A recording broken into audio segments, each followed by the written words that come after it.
Well, I was remembering that when we were small, you probably don't remember it, Louise, but do you? Yeah.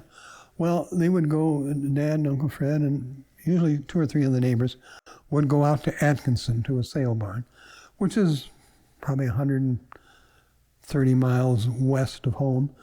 That time the roads weren't very good, so it was not a real easy trip. And they'd buy feeder cattle.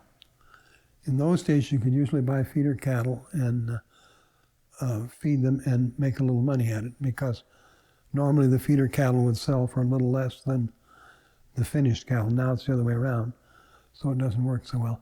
But they'd go out to Atkinson and buy these ranch cattle. And of course, the women were afraid to stay alone. And they'd be gone until the middle of the night, so both families would spend the night in one house. And of course, Aunt Mary didn't drive, so Mom would go over and get her, and Gertrude and Shirley. I don't even know if Doug was around yet. But they'd come over and we'd have a grand time. Or sometimes we'd go over there and we'd all spend the night in the same house. And then by morning, the dad would be home, and then shortly after that, usually a truck would come with the cattle, if they had bought cattle. And that used to be pretty much an annual event every fall. Get cattle to eat the corn that had been produced that year, and that's the way the corn was marketed. But we had a great time. Another thing that involved a lot of people was thrashing oats. At that time, there were no soybeans raised around here. It was corn or oats. You rotated with corn. And you'd raise corn one year in a field, next year you'd plant oats. A lot of oats was needed because people still had horses, and it's an excellent feed for horses. You can feed it to other livestock too. Cattle eat it, and hogs will eat it. It had a lot of uses, and it was a good rotation. So in in late July, usually, depending on the weather, the oats would be cut with what was called a binder, and it would make bundles, small bundles, that would be automatically tied with a twine. You had a roll of twine in the binder, and somebody had to ride on the binder, and which was pulled way back by horses or later on by a tractor, and then the bundles would fall onto a rack, and the man on the binder would periodically depress a lever, which would dump them out. That way they'd be somewhat together. And after it was cut and lying there, then they'd have to be shocked, which meant building a small stack out of the bundles, keeping them upright, so that if it rained on it, it really wouldn't hurt them. And they could take a few rain showers, where if they were lying flat, rain would cause the grain to spoil. Well then, and this was always a big event, the day would come that the thrashing crew would come, and all the neighbors would come with hay racks and wagons and a machine, a big noisy machine. I know my dad remembered when he was a child, there was one operated by horses, but he could only remember that a time or two, and that would have been around 1904, 1905. Then they had steam engines. By the time we came along, they were operated by tractors. You'd have a belt from the tractor going to the thrashing machine. And the men would go out with the hay racks, load up a load of bundles, bring it in, throw it into the, like a tray, it was a conveyor belt really, throw it in there, and that would run through the machine, which would separate the oats from the straw.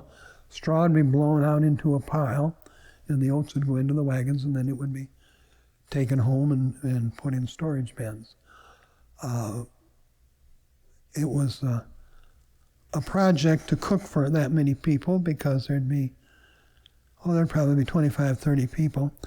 It's the only time I can ever remember our horse barn being full of horses. But I remember one day during thrashing season, they came in at noon and every stall had 2 horses in it. It was full for the only time I ever remembered, because that's how you fed the horses. There'd be a manger in there for hay, and then there were little boxes for oats so they could eat while the men were eating. And they'd set up a place to wash outside, a bench or a table with basins and pitchers of water, containers of water anyway, and then an enormous amount of food. Depending on the size of the crowd, they'd eat inside or outside. It was a really large crowd, it'd have to be outside. And there'd be just mountains of food. There was mountains of food, gallons of coffee, everything else.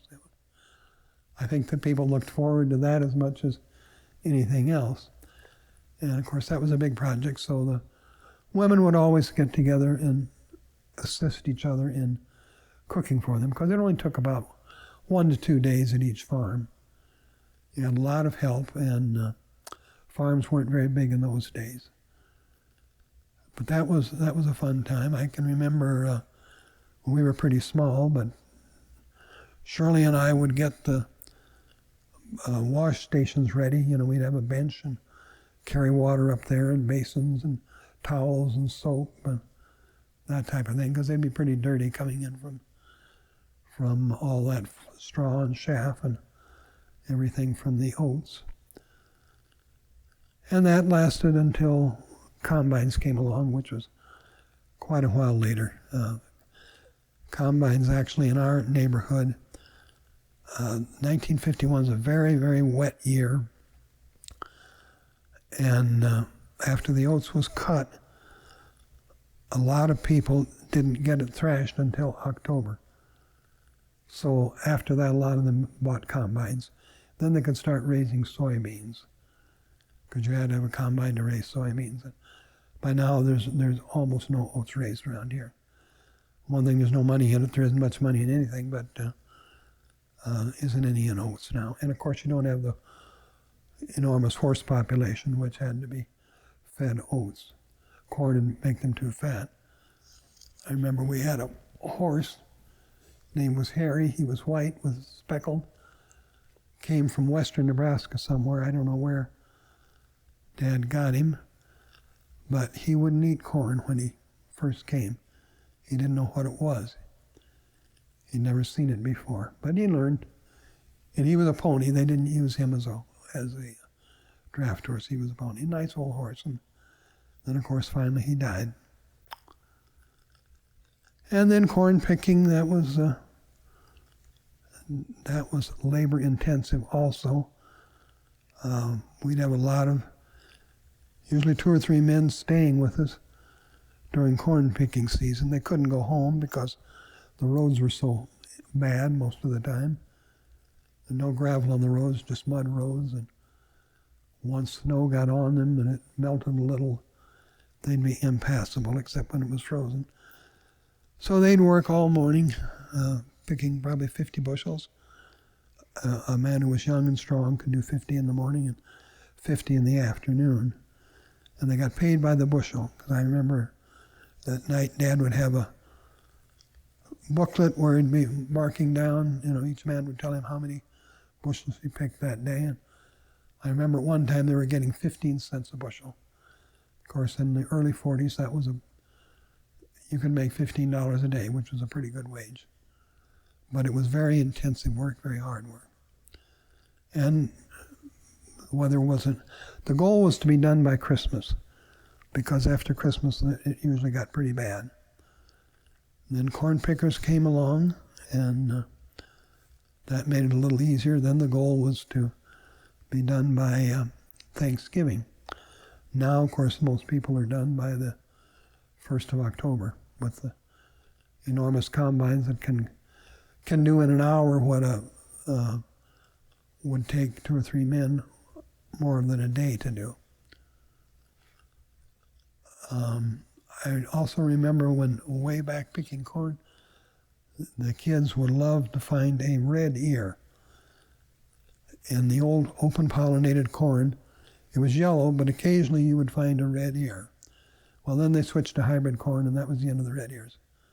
But I still remember, and it'd be rare, you know, if you wouldn't get a red ear out of a load. You'd get a red ear maybe out of a field. But they were highly prized, not that there were anything special about them, just the color, they just looked different. And that was fun. And I know we had a lot of pigeons, and over at Fred's farm they didn't have pigeons, so Shirley and Gertrude were frequently catching pigeons, taking them over there, trying to get pigeons established. I don't think they ever did very successfully. And we don't have many more now either, mainly because we don't have corn cribs where the corn was available, was open and available to the wildlife year-round. Now it's in a bin, a metal bin, they can't get at it, so we don't have pigeons. But they'd be in the barn, and they'd be on the barn roof, and of course they made a cooing sound. And they're fascinating. Pigeons would have a brood of 2 or 3, and it'd be just a short time. They'd be grown up and fledglings, and then they'd start more. And a lot of times it'd be from the nest that they would catch the pigeons and tame them. And I know we had a couple of pet pigeons one time. Then the fall came, we had to turn them loose because they couldn't survive in the cages. We had them it's a large cage, but it's still a cage. And so fall came, we had to turn them loose so they could be on their own.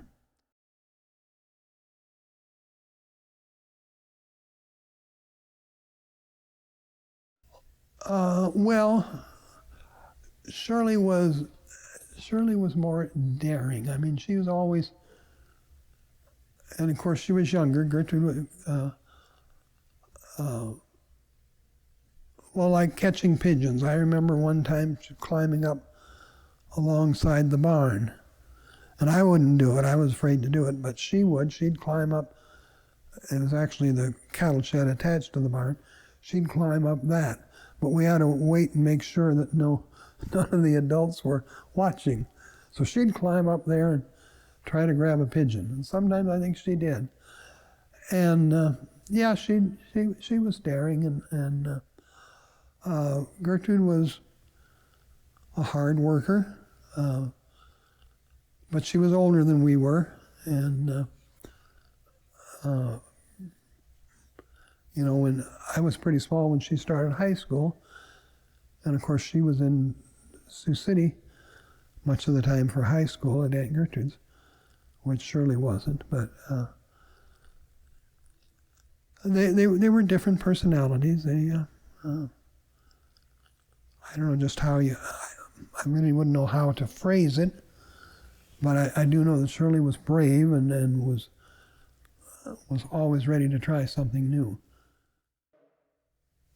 Gertrude loved to work with horses. She loved the horses. And she loved to do farm work. You know, she would haul manure, or she would haul corn, or pick corn or anything like that. And she really enjoyed doing that, and she did a lot of it. Unfortunately, she got in a couple of accidents one time, and you probably know this, but they were out in the timber cutting wood, and somebody had a double-bitted axe in a log, and she, I guess, was lying down, taking a nap or something, but anyway, she cut a long gash in her arm. You've probably seen that, haven't you, Bradley?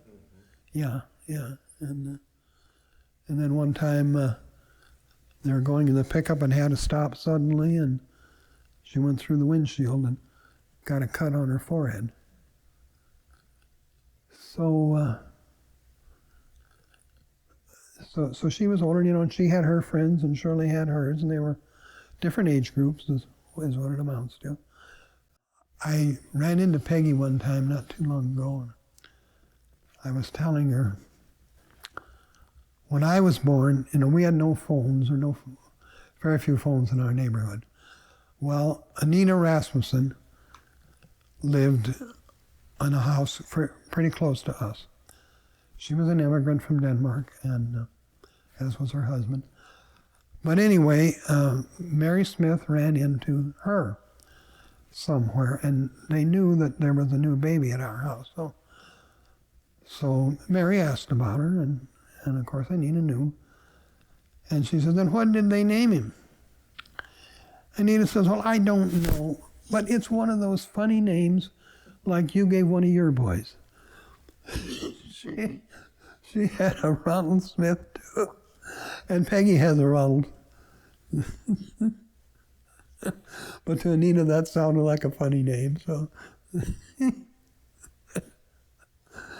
Anina and Carl lived just a little ways from us over on the other side of Goodman, and they were an older couple, and they were always at each other, or complaining about something. They did a lot of complaining. Finally, they moved to South Sioux, and of course, they both long since died. But I remember that incident about the funny name. So I have a funny name in case anybody wonders. I told Peggy that, and she said, well, I got a funny name too. So Peggy Smith had a brother, Ronald, who had the same name as I did, a funny name, but he's a little older than I am. He got appendicitis. And back in those days, appendicitis was usually fatal because they didn't have antibiotics, or at least if they did, they weren't in widespread use by then. And so he was in the hospital for a long, long time, and I guess they'd asked Peggy. Now, I wasn't in school with Peggy. Shirley was, because they went to the Curran school. And if they'd asked Peggy about him, she'd just start crying, so it got to where the other students didn't ask. But he survived. He survived the appendicitis and recovered from it, but he's in there a long time. Then later on, he died of cancer, moved to Texas, and he has since died.